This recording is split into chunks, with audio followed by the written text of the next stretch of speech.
Hello, welcome to my tweets. Basically, I don't really tweet anymore. I'm not on Twitter. My friend Trent, who I do all the work on Cosmic Shambles with, he kind of runs it, and we predominantly just tweet a notice board, really, of things that we're up to or things that our friends are up to, and every now and again a couple of other things. The one thing that I miss at not being on Twitter is recommending things, the positive side of it, which has always been a lot of fun to do.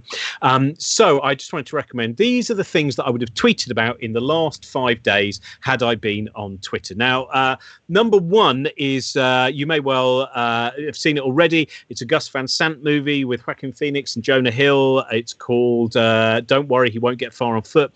It is based on the life of John Callahan, who was this wonderful, kind of quite dark cartoonist. The story of the fact that basically what happened is he was an alcoholic, and he was in a car accident, and he woke up and he was predominantly quadriplegic and had some movement in his arms. And during his recovery, he started to draw, and he started to draw these brilliant cartoons, and they were serialized all around the world, initially starting off in Portland, and I think they used to be, when as far as I remember, they used to be in the Observer magazine as well back in the 90s. Just a very nice, interesting film about one human being's life and the people around him, and how he became the human being that he then became, the one who was best known. It's a great performance as well from Jack Black as well. So Don't Worry, He Won't Get Far on Foot. I also I was watching some of the films by my friend Christopher Sykes, who made, amongst other things, The Pleasure of Finding Things Out, the Richard Feynman documentary, and he also made the Fun to Imagine documentaries with Richard Feynman. And on top of that, he made a wonderful series called 7 Wonders of the World, which was each week a different scientist talking about their wonders of the world. And there's a great one with James Lovelock talking about robotic walking, and there's a fantastic one with Miriam Rothschild talking about the jump of fleas, amongst other things. But while I was caught up in looking at all these different things that Christopher has done over his career, and he's still producing stuff now, I came across I'd never heard of this person. He was the kind of artist that I was certain that if I told Stuart Lee about him, he'd go, oh yeah, everyone knows about Cecil Collins. But it turns out even Stuart didn't really know about Cecil Collins. He was one of those kind of visionary artists with a level of William Blake about him. And there was a series of documentaries, and each week on a different subject. And one week it was Cecil Collins. And the documentary is called One Pair of Eyes, was the name of the series. And also, by the way, within that series, there's a fantastic one with Patrick Moore called Can You Speak Venusian, which is about kind of alternative thinking. This is all the way back, probably late 60s, early 70s, that documentary. And he meets up with people who do kind of communicate in what they believe to be the Venusian language. So I'd recommend that. I would recommend Cecil Collins. I wrote down some of the kind of quotes of Cecil. What we contemplate, we become. The artist enables people to experience what they can't see themselves. My painting is a response to the miracle, wonder, and mystery of life. And it's just a very joyous kind of 28-minute documentary. Some of it him teaching art, I think, at St. Martin's College. There's also a One Pair of Eyes with Marty Feldman, and Marty Feldman interviewing, amongst others, Peter Sellers and Dennis Norden about what it is to be a comedian and why you become a comedian. In fact, frankly, I wish I'd watched it before I wrote my book, which is kind of partly on that. It would have been very, very useful. Oh, look, there's a copy of it here. Look, there we are, with all the post-it notes for the show that I haven't yet done about it, that maybe one day I will.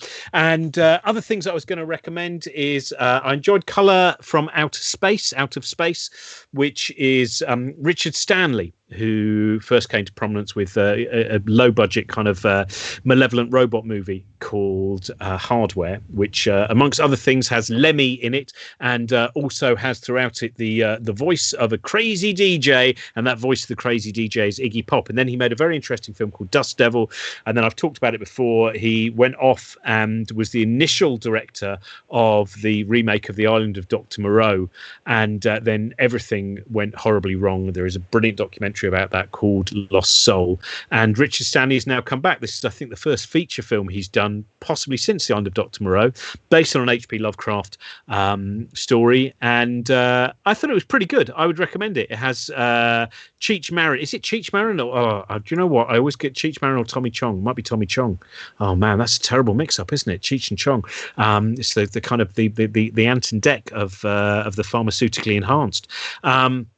Anyway, it gets very towards the end. There's some beautiful visuals in it and some very kind of claustrophobic moments as this strange world, which is created by the color that came from outer space, occurs. So that's another thing that I'd have tweeted about. I would have also tweeted about Haxan. I watched Haxan, which I don't think I've watched in its entirety before, which is this incredible silent movie about the kind of story of witchcraft. And there's then another version of it that was brought out in the 1970s with William Burroughs as narrator, and it's just called Witchcraft Through the Ages. And I thoroughly enjoyed returning to that and watching that, in particular because it has at times a kind of somewhat jarring jazz score, xylophone based jazz score, which doesn't always match exactly to me with some of the images of Satan having his arse kissed by various different peasants. But I would highly recommend Haxan / Witchcraft Through the Ages. I think most DVD releases have both versions of that. It was Tommy Chong, by the way.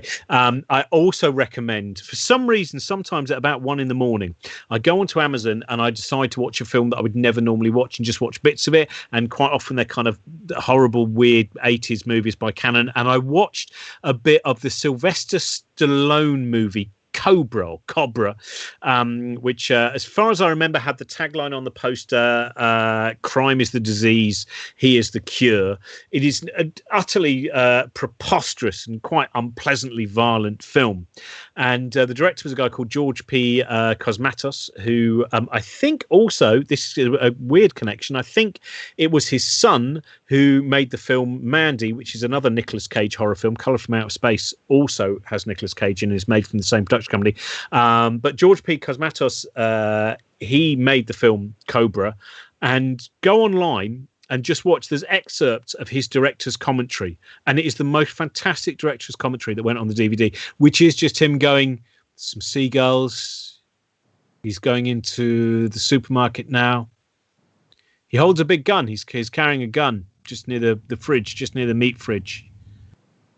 Yeah, he shot the guy's lying on the floor. It's just him saying exactly what he is seeing. It's a kind of an incredible catchphrase documentary. And then I found myself after that watching a little bit of Last Blood, the final in the First Blood series. And I can really genuinely say it's a hugely unpleasant film. So that's my anti-recommendation. I wouldn't normally have an anti-recommendation, but my positive recommendation is watch the director's commentary of Cobra. Don't really watch Last Blood. Very, very nasty. Final things, I've also recently been reading Eugene Marais, and who was an Afrikaans writer at the end of the 19th century and into the 20th century, who spent some of his life living with baboons, and he wrote a book which was titled Soul of the Ape, and I realised baboon is not a bit, which is just a very interesting kind of precursor of what we would later see with the incredible work of Jane Goodall in terms of living very closely to another animal and getting a sense of its kind of society. And he also wrote a great book called Soul of the White Ant, which is also about termites. So that's another recommendation.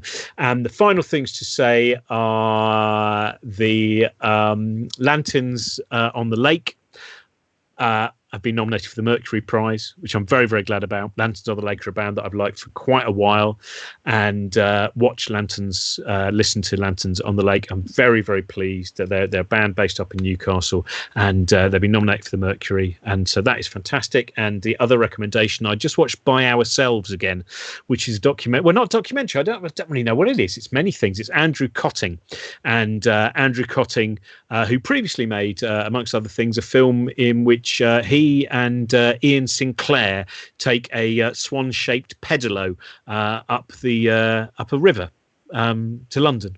So probably the River Thames, if I'm thinking about it. But, anyway. Yeah, Swan Down. Stuart Lee and Alan Moore turned up in that. But By Ourselves is a journey, the journey that John Clare took to Northampton. Toby Jones plays John Clare taking the walk, and his father, Freddie Jones, who originally played John Clare in a movie, in a BBC special made in 1970, reads the work of John Clare. And it's a really beautiful kind of piece of psychogeography and travelogue and many things. As any of you know, Andrew Cotting's work, it's very, very interesting, called By Ourselves, and it's about the nature poet John Clare. And you can also, I then found myself shortly afterwards watching Freddie Jones reading a spine-chilling story in the BBC series Spine Chillers, also from about 1980. So these are some of the things that I would have tweeted about if I was tweeting. Some recommendations. I hope you go off and you enjoy some of those things. I won't put them in any kind of order, but yes, have fun. Oh yeah, I'll tell you what. Watch the Cecil Collins documentary. It's really interesting and delightful.